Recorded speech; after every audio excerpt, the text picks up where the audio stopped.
Good afternoon, everybody on Zoom. Let's go ahead and get ready to go. The call is going to look a little different, but it should still all work out. So if you can't see the words or something, you need to let me know in the chat, or you can come off mute and let me know.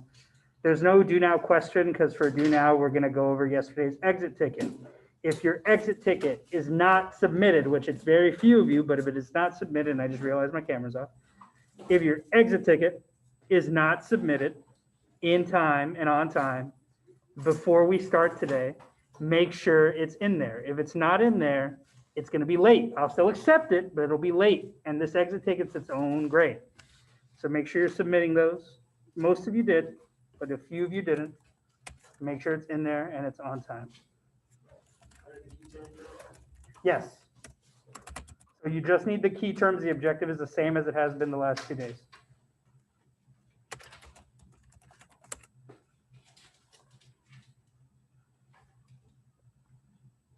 Objective is the same. All you need are key terms.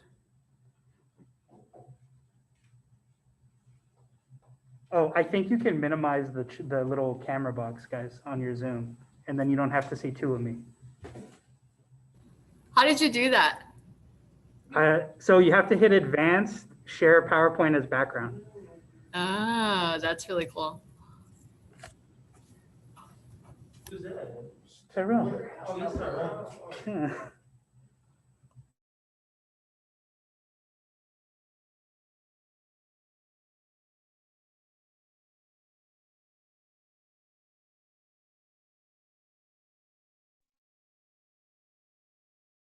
So yeah, if you don't want to see two of me, I think there's a little like minimize, and you can minimize the little picture box, and then you can put that to the side somewhere on your screen. You don't have to see two of me.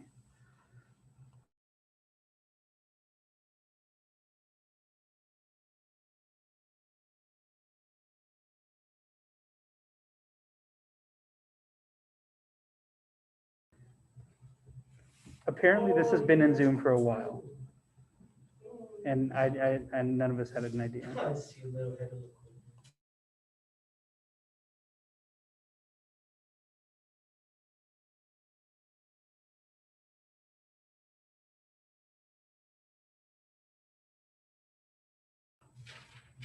Here streaming that history class today.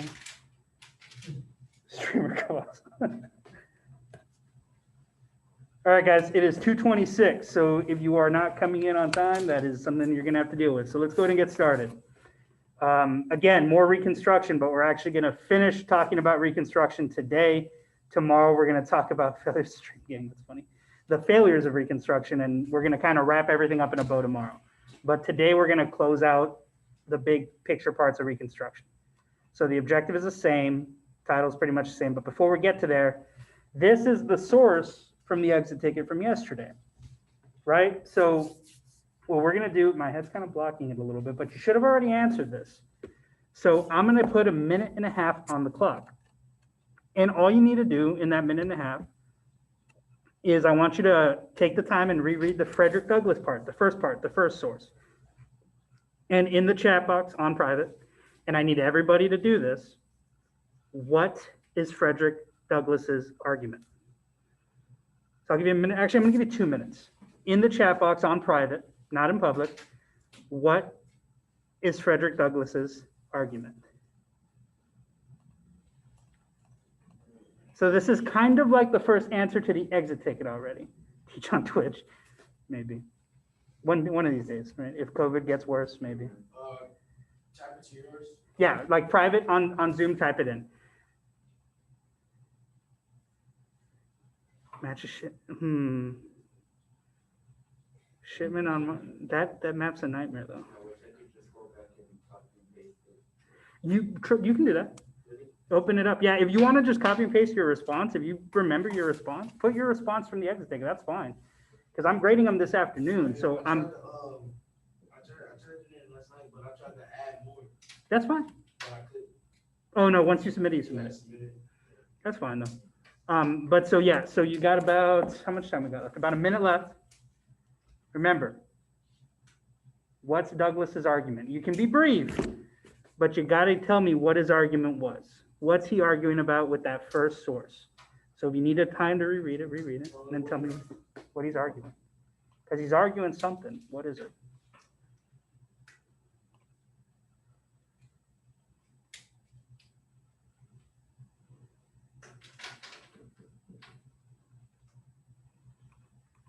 So here we go. I like what I'm seeing so far.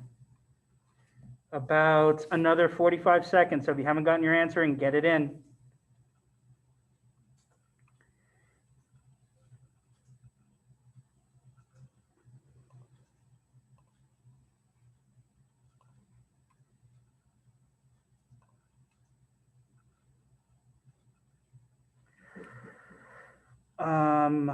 Not quite. So I'm gonna just put, I'm gonna go over what he's arguing in case, but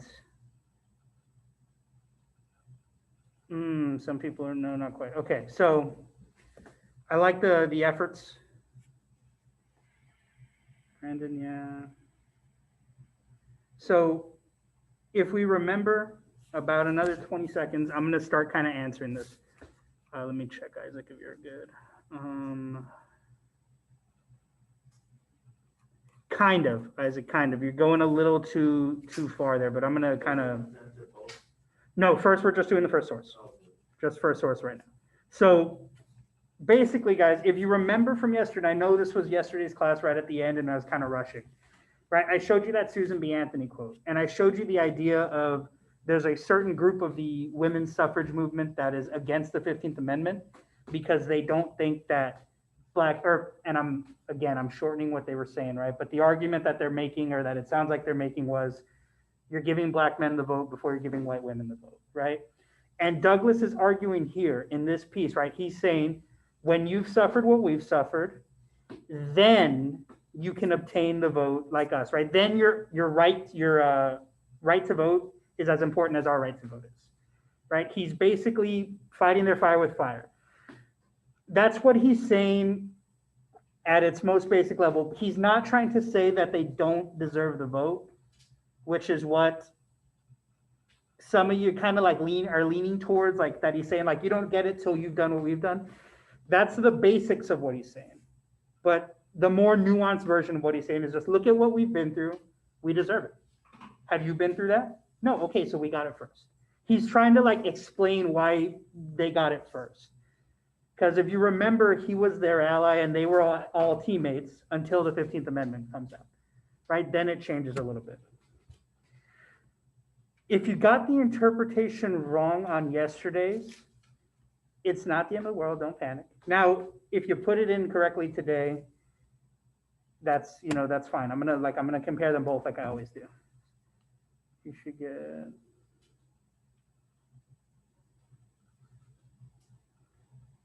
Yeah, no, Isaac, I think you are right. If I go back, I'll go back and double check it. No worries. But yeah, that you're probably on the right track. If that's what it sounds like. Yeah. And again, it's more just this is why we got it first, right? Or you turned it in. Don't worry about it if it's wrong on there. As long as you're in here working and you're doing what you need to do, you'll be good. So source 2. What is source 2 talking about? So again, another 2 minutes. And last time we went a little long, so I'm going to give you 2 minutes on the dot.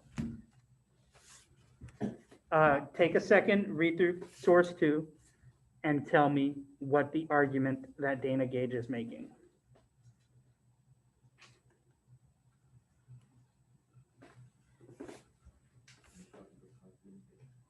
Yeah, you can take your response if you want. Yeah, put it in the chat privately, the same way you did for the first one. What's the argument being made here? Because this is a different argument than Douglas's.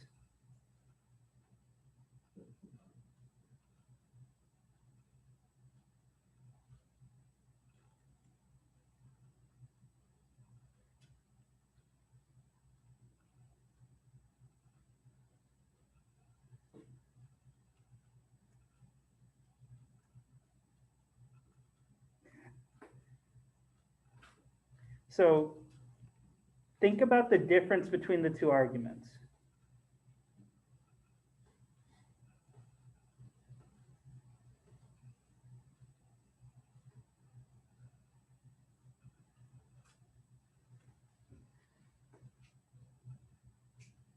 Joe, I like that you're on the right track.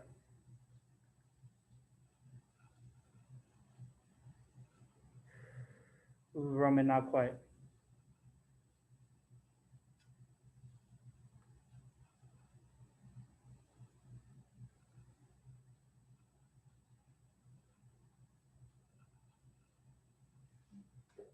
So the argument here, we got, actually, no, we got a little too much time. So about 20 more seconds, and then I'll start going over this. Remember, there's a split, right? So there's some people that are like, no 15th Amendment until women get the vote. And then there's more people that are like, the 15th Amendment's here, women should get the vote after. What I like about this Gage quote is she's saying something a little different, something more in the middle, right? She's saying that I could stop the 15th Amendment, I could argue why it's wrong, right? Could I, with one breath, defeat the 15th Amendment? I would not do it. So if I could stop the 15th Amendment, I wouldn't do it. She agrees with the 15th Amendment, right? She's saying she agrees with it because the amendment lets colored men, African Americans, vote like every other human can, right? It gives them rights that are really important. And what she's saying here is, how would not letting them vote help me vote faster? She's saying that that doesn't make sense, right? That, hey, let them vote, but then let us vote too, right? We should all be able to vote. That's her argument, right? Her argument is everybody should get to vote. Why are you going to try to stop them from voting? They should be able to vote, so should we. That's her argument. That's the whole argument, right? And it's really, these are really good words. I have a whole list of a bunch of these. We're going to be using more of these quotes a little later when we get closer to semester exam review, because they're really good. But I believe so. I think yours might have restated a little too much instead of answering, like you're kind of restating a little bit, but you're in the ballpark. I know yours was in the ballpark. Okay, guys, so we're going to move forward and we're going to get into some content. So these are the questions. We're not going to go over the questions. We went over the sources. That's a little more important. So now, like I said, same objective. First key point is up. Here we go. Efforts by radical and moderate Republicans to change the balance of power between Congress and the president and to reorder race relations in the defeated South yielded some short-term success. So basically, the efforts of groups like radical and moderate Republicans had some success for the short term, not the long term. But there was some success during that middle period. Does anybody remember the name of that period of Reconstruction? It had a name. It had three names, actually. You remember one of the names? Yeah, so Congressional Reconstruction's one. Does anybody remember another one? Radical and military, right? Radical Reconstruction, military Reconstruction, and Congressional Reconstruction. Good job. I got a few answers in class and I got an answer here in the chat. So yeah, that's that era, that 2-year period, that's the period that we're talking about. That's where the success happened. It is unfortunately not that long lasting, but it was still present. It's actually a really awesome time period. So I'll give you about another minute and change for this key point. And then we're going to move in and start talking about some of the success that we saw. We're also going to finally talk about Grant, because I've been saying we're going to talk about Grant for like 3 days and I still haven't done it. So we're going to mention Grant as a president. And just know that Grant comes into his presidency at the end of this time point. It's like when Grant's becoming president, this success is seen like the end, kind of. It'll end during his presidency. So the first half of his presidency, he's around for that. But it starts at the tail end of Johnson's presidency. It starts in 67, 68, around there.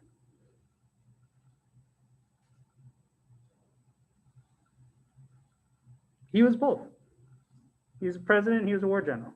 He wins the presidency because he was a good war general. It's part of his platform. I beat the Confederates. And remember, a lot of people aren't liking Andrew Johnson too much. And so that's why he wins. He beat this president. His presidencies are kind of a mess, though, and he served 2 terms.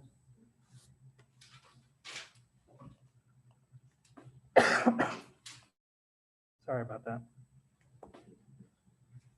Okay, so let's go to move forward.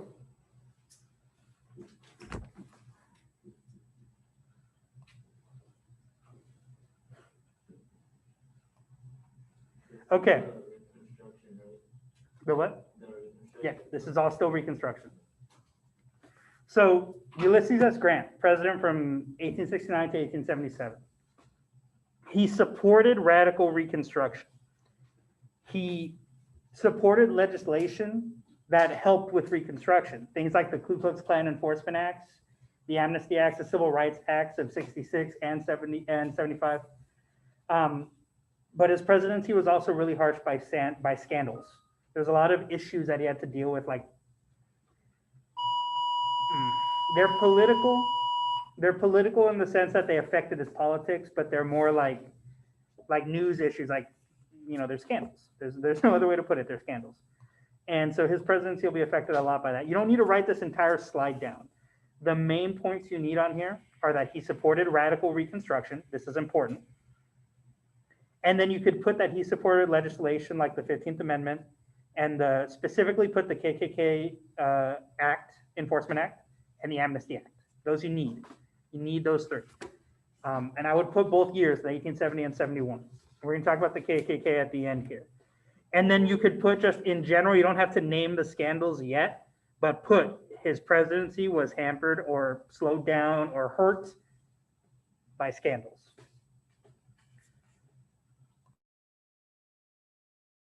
I told you guys he was a drinker, and so a lot of his opponents will point that out.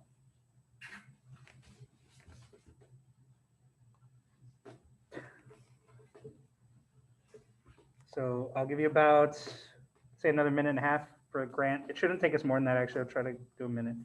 You don't need all of it. You just need a good chunk of it.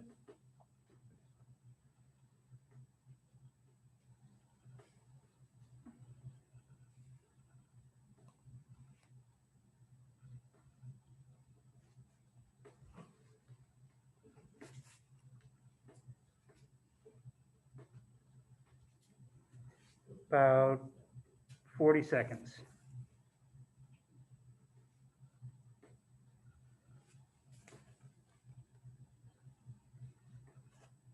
If you need more time than the about 35 seconds that are left, grab a screen clip of it, and we're going to move forward in a little bit. Because again, you don't need every single little piece of here. You just need the main points. All right.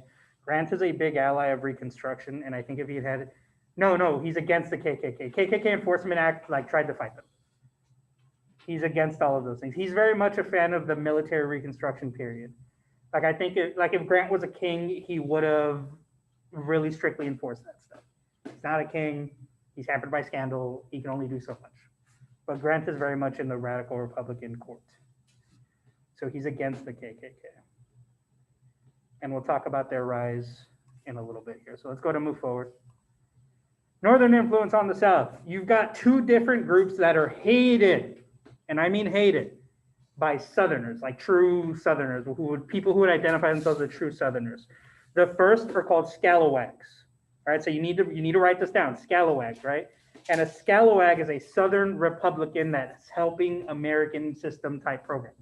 What does that mean? Well, they want to improve industry. They want to improve infrastructure. They cooperate with Northern politicians and Northern economics. So less in the, hey, let's all grow cotton for a living, and more in the, maybe we should build some factories and businesses and stuff. So that's a scalawag. Basically, imagine just taking a Northerner, plucking them in the South, and they're trying to live like a Northerner. That's a scalawag. And these are all names that the Southerners called them, by the way. So that's a scalawag. You need to know scalawag. And then you've got carpetbaggers. And a carpetbagger is literally a Northerner that goes to the South, investing in New South. Funding reforms, helping other people out. They weren't all good. Some of them were squatters on empty, vacant land, and they would steal. So they weren't all great people, but they weren't all bad people. But they were people that were coming in from the North to try to fix or change the South. So a carpetbagger is somebody that's not from the North, and a scalawag is somebody that is in the South, that lives in the South but acts like they're from the North. Did I just confuse everybody, or does that make sense? So a scalawag is from the South, but they act like they live in the North. They're Republican. They're more Northern, like in their mindset. A carpetbagger is from the North, but they moved to the South. So it's opposite. No, well, they still think like a Northerner, but they moved to the South. So they both think like Northerners, but one's from the South, one moved to the South from the North. And again, if that doesn't make sense, let me know. I can try to explain it differently. Carpetbaggers moved to the South. Scalawags already lived there. This is a portrait of a carpetbagger, by the way. This is a very famous, if you just Google carpetbagger, that's probably going to come up right away. And Thomas Nast. I think Thomas Nast also wrote the cartoon. It's going to be in your exhibit. What's a carpetbagger? A carpetbagger is a Northerner that moves into the South and starts to try to invest in and change Southern infrastructure. but they're a northerner. They're from the north. Someone that's not from there.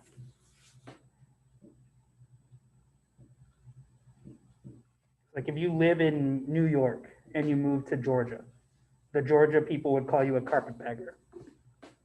But if you lived in Georgia your whole life, but you were an abolitionist, I don't know, this is pre-Civil War, obviously, then they might call you a scalawag. Does that make sense? Because you're from there, but you're acting like you're not from there. That's the difference. So carpetbagger's not from there and acts like he's not from there. And a scalawag's from there, but they act like they're not from there. So they both traders. To what a southerner would be, yes. Right, but one of them is not from there and the other one lives there, which is why they're like a scalawag. Scalawag's kind of like it's like Old English for dirtbag, kind of, right? Like a dirtbag. So carpetbagger is basically like a older spy, like a spy is before spy. Kind of like a spy, but if a spy's job was to live there instead of just listen. You know what I mean? Like a carpetbagger, they call them that because they got their like, if you look at the portrait, right? Like they got their stuff and they're coming in and they're gonna live there and they're gonna mess everything up. Like it's carpetbagger. It's just like a not slang. It's meant to be an insulting term. It's hard to reference it nowadays because there really isn't a term for it. Like nowadays they still call people carpetbaggers. It's just its own term, but it's basically meant as an insult because you're trying to live there, and they're like, you don't belong here. Now go back to where you came from. It's kind of that stuff. But okay, let's go to move forward. These are important. Hopefully you got them down. Carpetbagger and scalawag. Next key point. Reconstruction, and specifically radical, open political opportunities and leadership roles for former slaves. But it will ultimately fail due to the determined Southern resistance and the Northerners' waning resolve. What does that last part mean? Waning resolve. What do I mean by that? What does that last part mean? Like a waning resolve. What does that mean? What does that mean? Their efforts are, so they're not trying as hard, right? Yeah. So for reasons that we will get into Thursday, the North will start Reconstruction and be really invested, right? You've got these radical Republicans that are in there because they're saying they're gonna like help heal the South. They're gonna fix it. But as the years go on, it starts getting more expensive and it starts getting harder for Northerners to care. And that's where the trouble is gonna come in, when they stop caring. And we'll get into that more on Thursday. But on top of the Northerners starting to lose interest in this stuff, the Southerners are determined resisting like from day one, and they don't stop and they don't let up, and it gets worse and worse and worse. And then eventually they will come into power again. And when I say Southerners, again, I mean like practically Confederates, practically. And eventually the party, right, their political party of the time, the Democrats, will take power again in the different states. And we'll go over some of the dates and kind of, it's like a domino effect. But there are some good times. So another minute or so on here, and we'll get into that.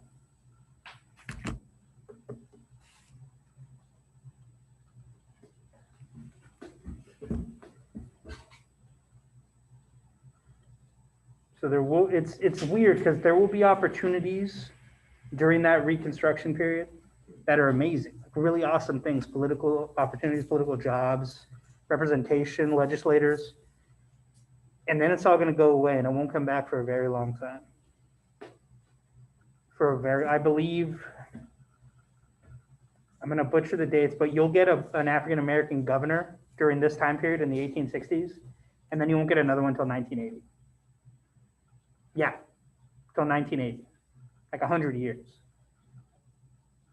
And there's reasons for that, right? And was that his name, Isaac Slugger Brown? Was that his name? Because I know it's a thing, but I don't remember his name, and I didn't write it down because that's more of a tomorrow topic.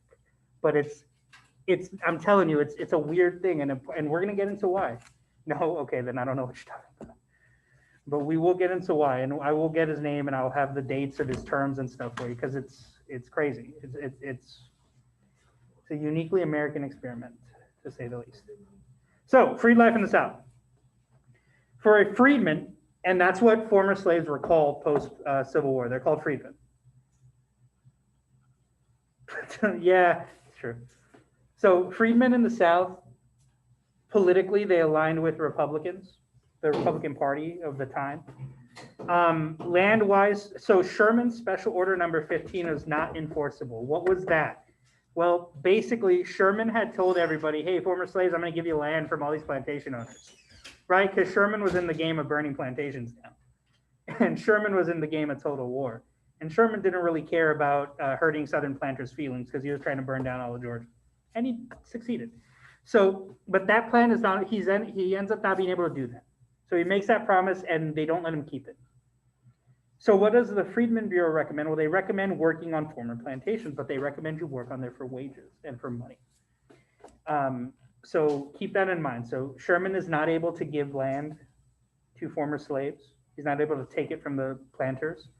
The Freedmen's Bureau says, hey, why don't you go work on this land because it's still there and it still needs to be worked on. Independent Black churches will organize education and political meetings.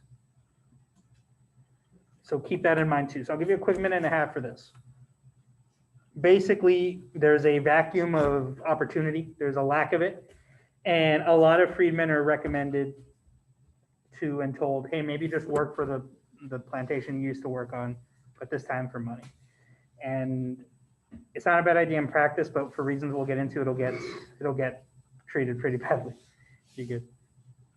So about a minute and change on here. If you need more time than that, let me know. Otherwise, we're going to move forward soon. It's not a lot today. It's kind of short, but I want to make sure we close out Reconstruction properly.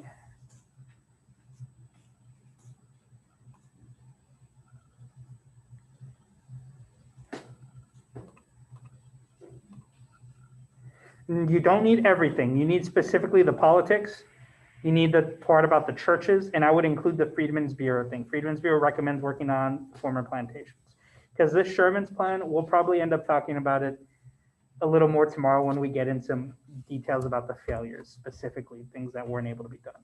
But if you want to include it and you have time for it, go ahead and you get it done a little earlier.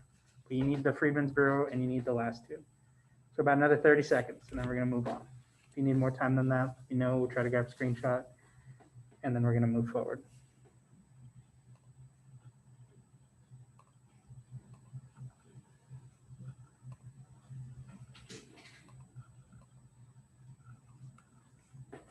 Okay, so this is some of the positives that came out of the Reconstruction. This is all a result of radical and military Reconstruction, by the way. That period where the military is there enforcing all this stuff. Republicans take control of the state governments in all of the former Confederate states except Virginia. Partly because of carpetbaggers and scalawags, and also in a large part due to freed black men. African Americans to hold public office, there will be many. And you do need to write these figures down. They're important. 2 U.S. senators, 14 U.S. representatives, that's congressmen, 630 state legislators. That's really important. Those are the people that make the laws on the state level. Like all the weird state laws that I promise we'll have a lesson on one of these days are made by state legislators. And so 630 of them across former Confederate states were voted in as African American. And there is a black governor of Louisiana. Again, I forget his name, but there will not be another black governor in a Confederate state for like 100 years, at least. It's not till 1980, I'm not kidding. 86 or something like that. I'll get the dates for you tomorrow. But that all comes in place in part because of the strict rules that are put into place during military Reconstruction, right? And I might say military, I might say radical. You should know I'm talking about the same things, right? I tend to drift into one or the other because when I was taught it in college, we always learned it as military Reconstruction. But you might get asked, it's the same era, the same time period, right? So these are some of the effects of that, and it's really important. And it's really positive, and it shows you what could have happened. So these years are all scattered. You don't necessarily need the years, but put it in that period that is known as the military Reconstruction period. So I believe it's, I'm forgetting right now, 67 to like 68, 69. Right, so it's like a 3-year period that all these elections are taking place in, and they're taking place in part because the military is so it's 68 to 69 is when it is. So it's taking place during this time because the military is there enforcing their rules In fact, you can check in your notes, guys. It should be in there in yesterday's. The military reconstruction dates, because it's slipping my mind right now. But this is when it's all happening. They're all getting elected around that same time period. Louisiana, no, Virginia is the only state that does not become a Republican governed state. They stay Democrat. So Southern Democrats or Jacksonian Democrats, right, stay in control of Virginia. Every other Confederate state flips and becomes Republican control during this period. And they serve out their terms. And then tomorrow I'll have the chart with the dates of when they lose control in those states, when they get taken over again by Democrats. Because it's around the 1870s. It's like 71, 73, 72, and it's a few years later.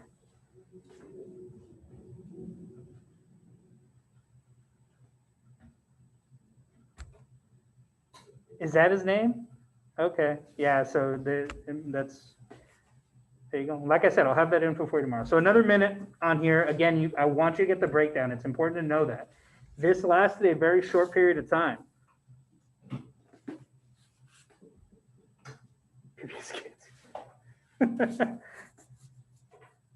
Channel, was it channel 9, channel 10? I forgot what channel. Channel 9? PBS Kids.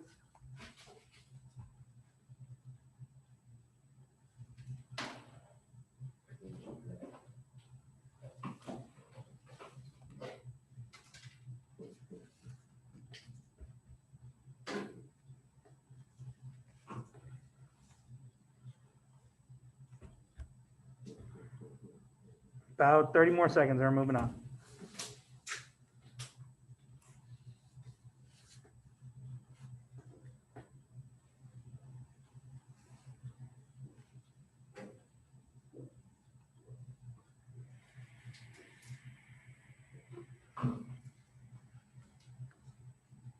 All right.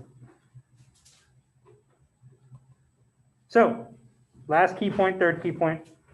While Northern interest and devotion to Reconstruction shifted over the years, Southern resistance remained strong, and if anything, grew as time went on. So I'll give you a quick 2 minutes for that one. And we're going to get into 3 different issues that come up, 3 different forms or types of Southern resistance. I believe it's 3. Yeah, it's 3.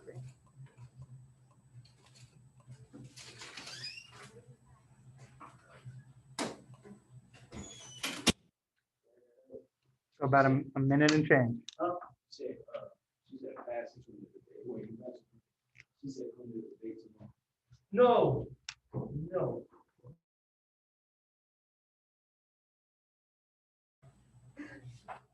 My bad for interrupting. You're good.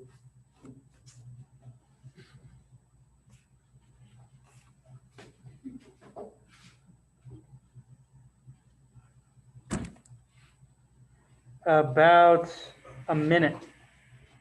Actually, a little less than that. Sorry, about 30 seconds. You don't need a minute. We should be done here. If you need more time than the 30, let me know. Otherwise, we're going to move forward.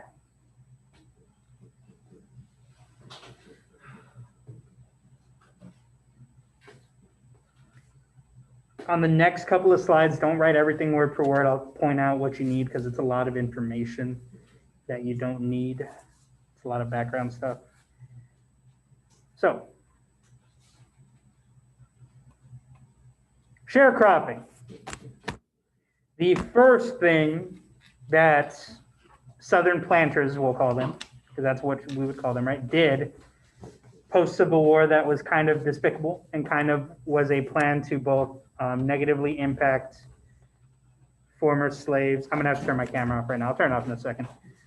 Former slaves and freedmen, because it will also impact freedmen, is former slaves and white men. I'm sorry, poor whites. Wow. Okay. So first thing is called sharecropping. What is sharecropping? So don't write any of this yet, but basically sharecropping is like a debt circle. It's a circle, it's a system, and it's designed to keep the sharecropper in debt and owing money to the landowner. So the first step, right, what happens is the sharecropper gets land and seeds from the landowner. In return, the landowner gets half of the crops that the sharecropper grows. Now, the problem is most of these sharecroppers were either dirt poor whites who didn't have any money, or they were freedmen who didn't have any money, didn't have any supplies or clothes or anything because they were former slaves. So the sharecropper has to buy food and clothes and tools and anything you think of from the landowner on credit because they don't have any money. So the landowner says, oh, don't worry, I'll give you all that stuff, and then you can just pay me out of the crops later. So the sharecropper plants and harvests the crops and goes to sell the crops back to the landowner, right? The half that he's owed. But the problem is the sharecropper gets half his earnings minus the debt.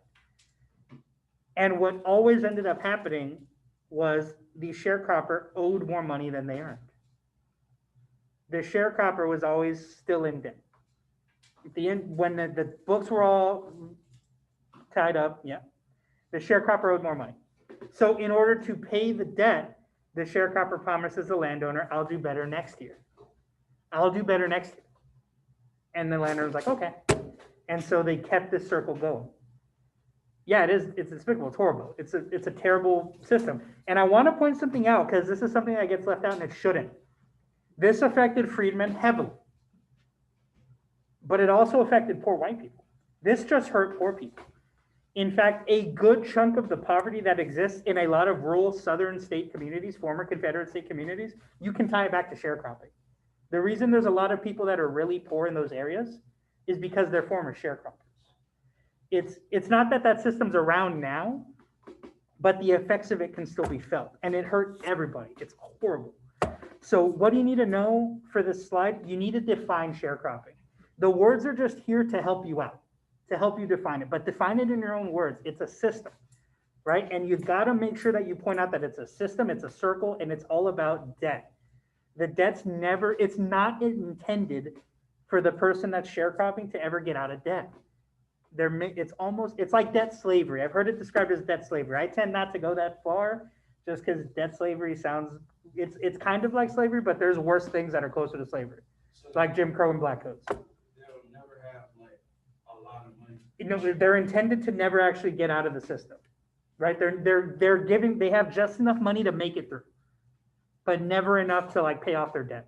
They're always going to have to stay working for the landowner. It's built that way. And it typically worked that way. I can't think of any examples where it doesn't. It's the reason I would argue that I would say it's not slavery is because there are things like black codes and Jim Crow laws that I would say are more closer to like, hey, we're trying to get slavery back. This is really close to that, but it's debt slavery. If you're going to use the term slavery, put the word debt in front of it, because it's slavery through a means of always owing money. It's not quite like literal slavery. That's what black codes were. Black codes were literally slave laws that we just took the word slave out, right? And they were enforced until the military came in and made the states change them. But then later on, you'll get something called Jim Crow, which is, again, kind of it's like black codes, but it's less blatant. So, but it's there. So sharecropping, again, it's that debt cycle. It's a debt circle. It's a system designed to keep people in debt, and it's nearly impossible for them to repay. In fact, you could even put, it's not a stretch to say it's impossible for them to repay. But it's a system, it's a cycle of poverty. And you can still feel the effects today. So I'll give you a quick 2 minutes on here. It's college loan, this is way worse than college loans. Way worse. I would say the biggest difference is there's ways to get out of those. There's ways to get forgiveness for those, and there's ways for those to get forgiven. And more importantly, I would say they're not designed for you to never pay them back like they want you to pay them back. You know what I mean? Whereas the sharecropper is perfectly fine if you don't pay him back, because you have to keep working on his land for free. So that's the only difference, right? Because they're working for virtually nothing. So that's the only. They don't the second that they agree to start. You know what I mean? They don't have to go be sharecroppers. What if they poor, like if they don't go into sharecropping, they probably gonna end up like starving. Potentially, right? That was a lot of the risk, right? It was either, hey, starve or do this. Now there are people who didn't do this, or people who get out of it. But the ones who have to do it, typically it's because they had to do it, right? Because they had no other option. And yeah, they're fed, but they're forced in the system. You know what I mean? It's not a good system. It's bad. To say it's bad is to undersell how bad it was. You know what I mean? It's kind of evil. It's messed up. It really is. And again, this affected everybody. If you didn't have money, this affected you. Because your options were, like you're saying, starve or go work here. And you're never gonna, it's rough. I mean, it's possible, right? That was like the dream, but again, the whole system's built to not let that happen. I can't name a specific incident where it happened. I'm not saying it didn't happen, right? But I can't name an instance where it happened. And it's something that if it had happened often enough, you'd hear about it, right? Because people would say, hey, this happened. Look, this guy got out of it. He bought his way out. It didn't happen much. It probably did. There's no way it never happened. It's been going on for a long time, or it went on for a long time. But it's super rare. Like, don't count on it happening. You know what I mean? If you're doing it, it's because you have to do it, and it's not a good system. There will be ways, well, not really around sharecropping, but there would have been better opportunity, I think, if things had gone a little differently. Okay, so we're going to go ahead and move forward. If you need any more time on this, let me know, and I can go back to it, to the sharecropping slide or the chart. If you want this chart, it is in the slides in Google Classroom, and you can just kind of cut it out and put it into the notes or what have you. So this is a really good, this is from like an old textbook. It might have even been an 8th grade textbook, but it's such a good sharecropping chart. I really like it. So I put it in whenever I talk about sharecropping. So let's get into actual paramilitary style terrorism resistance. The South will rise again becomes a slogan that they use in reference to, hey, we're going to be racist again at one point. You're not going to keep making us, be free loving. We're going to be racist at some point. You got groups like the White League and the Ku Klux Klan. Ku Klux Klan started in 1867 by a guy named Nathaniel Bedford Forrest. You need his name, you need the date. Those. No, it was before that. So the Ku Klux Klan starts during Reconstruction, and during Jim Crow's when they get stronger. During Jim Crow, they are operating at full force because all of the Reconstruction, like lawmakers and people that were there trying to stop them, like they're gone. So they will keep going through they will keep working through. They're around today, right? But Jim Crow's, I would argue, their strongest point. But this may be their most violent point. I always describe the KKK as a terrorist group because that's what they are. They're domestic terrorists. They're also extremists who commit violent acts against political opponents. And the reason I call them terrorists is because the whole job of a terrorist is to terrorize people. And that's what Klan members did.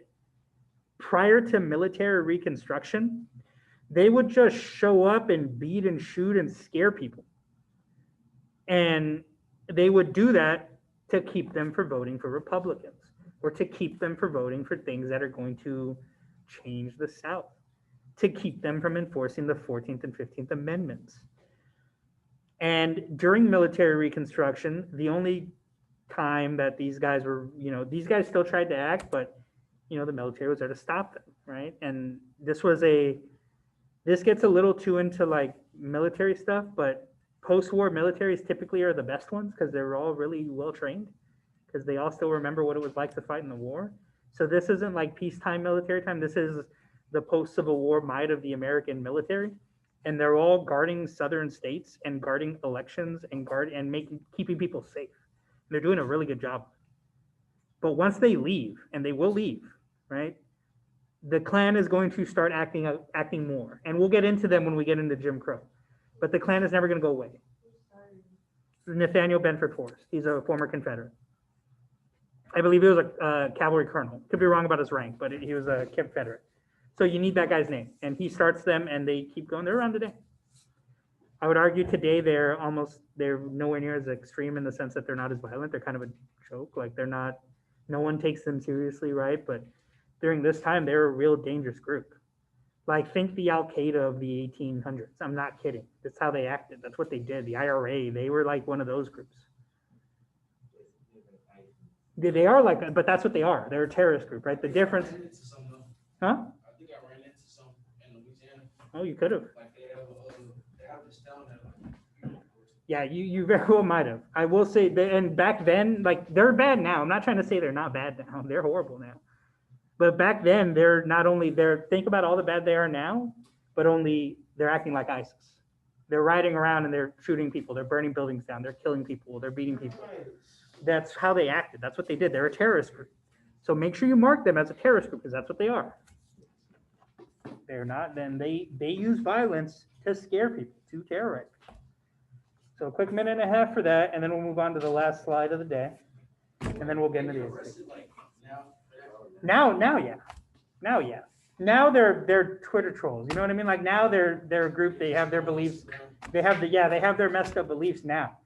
But back then, they could still get like during that military period when the army's there, they were in danger, right? When they went and did something, the army would go try to stop them. During Jim Crow, they go and do something, but the sheriff's also a member. You know what I mean? Exactly. So nothing's going to happen to them. And we'll get into that stuff. So I don't want to drive too into that, right? Because we will talk about it. It is going to come up. But that's the difference, right? During the military Reconstruction era, when they go do something, there's somebody to stop them or to try to stop them. You know what I mean? And like on voting day, no Klan's going to show up because guess who's there? The army. The army's sitting there like, try something. You know what I mean? And they're not going to do it. But when they leave, when the army leaves, that's when this is going to get even worse. And the army's going to have to leave, and they will leave at some point. Yeah, the satire of the KKK in that movie is really good. It's hilariously accurate. Django Unchained. Yeah, it's really good. It's super. I love they're arguing about the mask. Like, oh well, next time you guys are all ungrateful. My wife made masks for y'all all day. Y'all aren't even using them. Like, it's a really good way to disarm them with humor. But that they actually did that stuff. Oh yeah. Yeah. Yeah. But so they actually did, they'd see somebody they didn't like and they'd ride out and do something. So like that's really how it was like. They'd ride out with guns and horses. Yeah. They weren't silly like in that movie, right? That's satire. They're like he shows you that and he's laughing at them. He's making them funny to you because you're laughing at how dumb they seem. But they were scary people. And when they didn't like, if they had decided, I don't know, like, if let's say Joe Farmer is from the North and he visits a Southern city and he offends some Klan member and they know where he's going to stay that night, they'll ride out like that and they'll just go out and shoot him or beat him or do something, right? That's what they did. And when the military's gone, there's nobody to stop them. So basically they pulled up on somebody. Yeah, pretty much. So that I couldn't tell you. I could not tell you the significance of their name. I will try to find that for you tomorrow when we talk more about the failures, because I'll find that out. That's something I should probably have looked up. But we're just mentioning them now, and tomorrow's all about this stuff. We're going to talk about how it all goes wrong. Like Unstoppable? Well, they formed in 1967, and they were around doing stuff. And for those early years when the military's around, they would go and do stuff, and the military would try to find out and stop them, kind of like police. So during those first couple of years, when they're around, there's somebody to try to stop them. The problem is when the military leaves, they will start to grow more and more and more. And eventually, not right away, no one's going to try to stop them. And they'll be around for a while until eventually federal authorities will try to stop them again. If you've ever seen the film Mississippi Burning, that's all about FBI agents in 50s, 60s, 70s, I forget the year, I think it's the 60s, trying to stop Klan members who are being violent and who are kind of like, they're untouchable because they're where they live. And those are federal agents that have to go in and stop them because the local authorities are not. So that's a good movie. Okay, but it is also a very serious movie. So if you're not one to watch stuff that kind of will upset you, maybe don't avoid it. But it's a good one. So Mississippi Burning. All right, so let's go to move forward. Last slide coming up. So you don't need to write all of this. Don't write it all. But there is a lot of violence that will take place towards freed blacks in the South. Some of these quotes are real quotes from Southerners who kind of feel this, right? You can't make a Negro work without physical compulsion. Physical compulsion means violence. You got race riots in Memphis and New Orleans in 66. You don't need that. I'm not going to read that huge quote, but I'm going to leave you with the Colfax Massacre. You need the name, you need the date. Right? Colfax Massacre, 1873, April. Over 150 freed blacks are killed, many after they surrendered to a white mob. So a violent mob showed up and killed 150 freed blacks at the Colfax Massacre. This quote is from an army colonel who was there. We were unable to find the body of a single white man. Many were shot in the back and at the head and neck. Almost all from 3 to a dozen wounds. Many of them had their brains literally blown out. That's a quote of what it was like at the Colfax Massacre after it happened from an army colonel who responded. This led to a Supreme Court case. There is a lot of horrible, horrible violence. This is one of the worst ones, which is why I want you to mark it down. Because if you're asked about like violence towards, you could always point to, well, here's the peak, right? This is one of the worst ones that ever happened. So get that name, get that date, and just know that this is rough, and it's not going to go away. It'll quiet down, it'll change types, but that violence is going to stay there throughout an era known as Jim Crow, and it's going to be around for a long time. So I'll give you about a minute and a half on here, and then we'll get into the exit ticket, because much like today's exit ticket's a lot like yesterday's. So it's an important one. I want to make sure you have time to get it done, because I know yesterday it was like 5 minutes, go. So this one's just as important.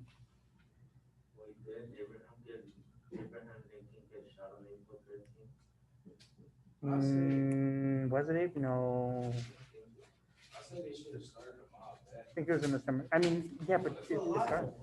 That's common sense though. Like a lot of white people like gang.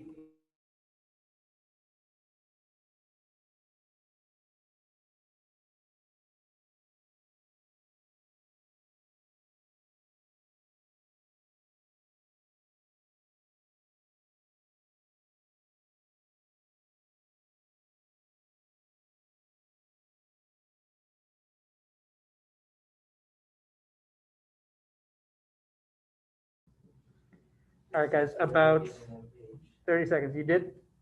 Good. I was trying not to, like, hopefully it's not too much. Yeah. So, That's great. yeah. So wait, sir, I had a question though. Like, Yeah. So like, is it like where Eric's from? Where you from, Eric? Eric. All right, so hold that question. So, okay, here's what we are going to do next.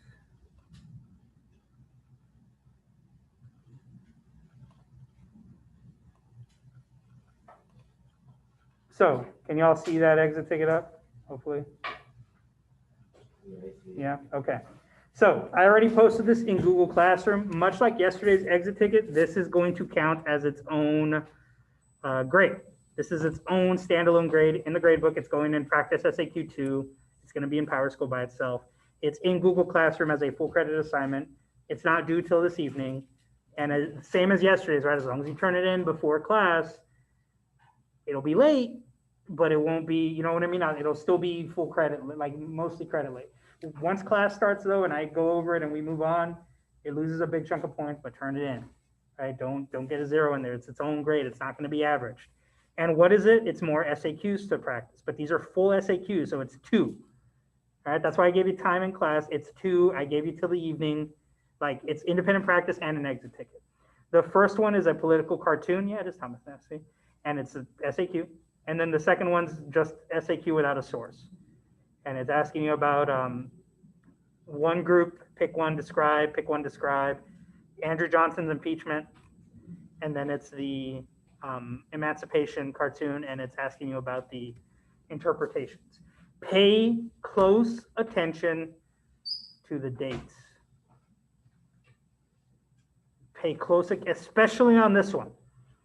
Because it's asking you for I could give you a list for like A, I could give you a list of 4 things that it's asking you to pick at, that it's asking you to write about. You know what I mean? But it's giving you the dates. Use your notes. Use your book. The book is in Google Classroom.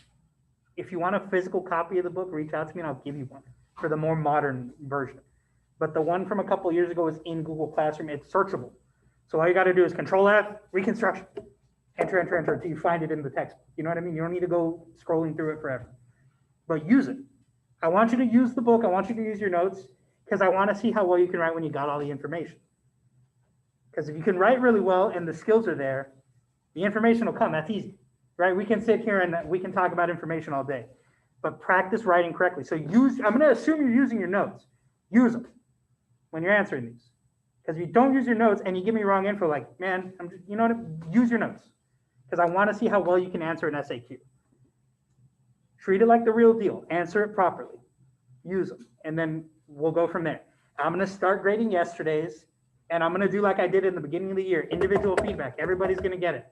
I've been slacking because of the average exit tickets. I know I've been just giving you the grades and moving on to a lot of you. But I'm going to send you back, hey, this is how I will do that in the private comments, the way I've been doing it. I did it before. So you will get them back for this one and for yesterday's because they're full SAQs. So you're going to get full feedback on them. So make sure you're doing that. So that's it for me, guys. That is it for the exit ticket. You have time now for class, but I'm going to end the call so I can get the video uploaded. So you have time. If you need me or if you need help, message me on Teams. That's not a big deal. Just let me know how this is going. Y'all are sending me, yes. See you, Roman. See you guys. Have a good one.